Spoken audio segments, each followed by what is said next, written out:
TDP నేతకు చెందిన cold storage లో పట్టుబడిన గోమాంసం వ్యవహారం దేశవ్యాప్తంగా సంచలనం సృష్టించింది. అక్రమ రవాణాకు సిద్ధం చేసిన గోమాంసం సుమారు 2 లక్షల కేజీల దాకా ఉండటంతో అంత పెద్ద ఎత్తున ఆవులను చంపేయటం పట్ల ధార్మిక సంఘాలు మండిపడుతున్నాయి. కూటమి నేతలు తేలుకుట్టిన దొంగల్లా ఉన్నారని ధార్మిక సంఘాలు మండిపడుతున్న నేపథ్యంలో ఎట్టకేలకు చాలా కాలానికి డిప్యూటీ సీఎం పవన్ కళ్యాణ్ స్పందించారు. విశాఖ నుంచి విదేశాలకు అక్రమ రవాణా చేయడానికి సిద్ధం చేసిన 1,89,000 కేజీల గోమాంసం పట్టుబడడం కూటమి నేతలకు కంటి మీద కునుకు లేకుండా చేసింది. బాపట్ల టీడీపీ ఎమ్మెల్యే నరేంద్ర వర్మకు వ్యాపార భాగస్వామిగా ఉన్న టీడీపీ నేత సుబ్రహ్మణ్యం గుప్తా గోడౌన్లో ఆవు మాంసం పట్టుబడడంతో ధార్మిక సంఘాలు భగ్గుమన్నాయి.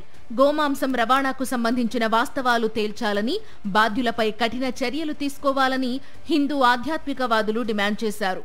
ఇది ఒక అక్రమ రవాణా ఇది సుమారు కొన్ని వందల కోట్లకు సంబంధించిన అక్రమ రవాణా విజయనగరం, ఒడిశా దగ్గర నుంచి ఇటు వైజాగ్ మీదుగా ఇటు తెలంగాణ నుంచి అదేవిధంగా కర్ణాటక నుంచి ఈ బోర్డర్లన్నిటిలో కూడా ఇది తరలిస్తున్నారు అని చెప్పేసి ఎంతోమంది గోరక్షక వాళ్ళ వెనకాతల పడితే వాళ్ళని ఇష్టానుసారంగా వాళ్ళ మీద కేసులు పెట్టి, గోరక్షకుల మీద కేసులు పెట్టి ఒక మాఫియా అనేది నడుస్తుంది అని చెప్పేసి ప్రత్యక్షంగా పరోక్షంగా ప్రతి ఒక్కరికి ఇది తెలిసినటువంటి విషయం. ఇది అసలు ఈ గోవుల్ని ఎక్కడ వధించారు?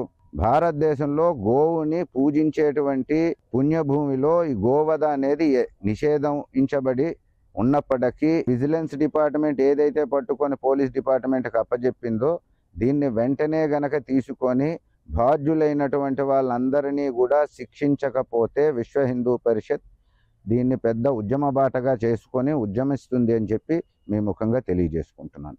ఈ నేపథ్యంలో ఎట్టకేలకు డిప్యూటీ సీఎం జనసేన అధినేత పవన్ కళ్యాణ్ స్పందించారు. విశాఖ పోలీస్ కమిషనర్ కు ఫోన్ చేసి గోమాంసం అక్రమ రవాణాకు సంబంధించిన వివరాలు అడిగి తెలుసుకున్నారు.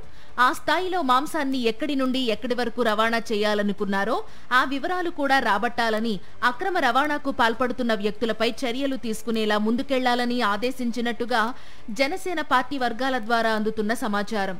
వాస్తవానికి విశాఖ కోల్డ్ స్టోరేజీలో గోమాంసం అక్రమ రవాణా ఘటన బట్టబయలయ్యి నెల రోజులకు పైగా గడుస్తున్నప్పటికీ పోలీసులు తూతూమంత్రంగా వ్యవహరిస్తున్నారనే ఆరోపణలు బలంగా ఉన్నాయి. కోల్డ్ స్టోరేజ్ టీడీపీ నేత బాపట్ల ఎమ్మెల్యే నరేంద్ర వర్మకు వ్యాపార భాగస్వామిగా ఉన్న టీడీపీ నేత సుబ్రహ్మణ్యం గుప్తాది కావడంతో వాళ్లను పిలిచి విచారించడానికి పోలీసులు వెనకాడుతున్నారనే విమర్శలు బలంగా వినిపిస్తున్నాయి.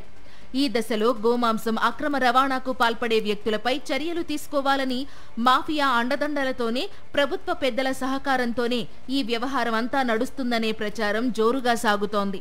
సనాతన ధర్మ పరిరక్షకుడిగా చెప్పుకునే పవన్ కళ్యాణ్ ఎందుకు నోరు మెదపడం లేదనే విమర్శలకు కొదవలేదు.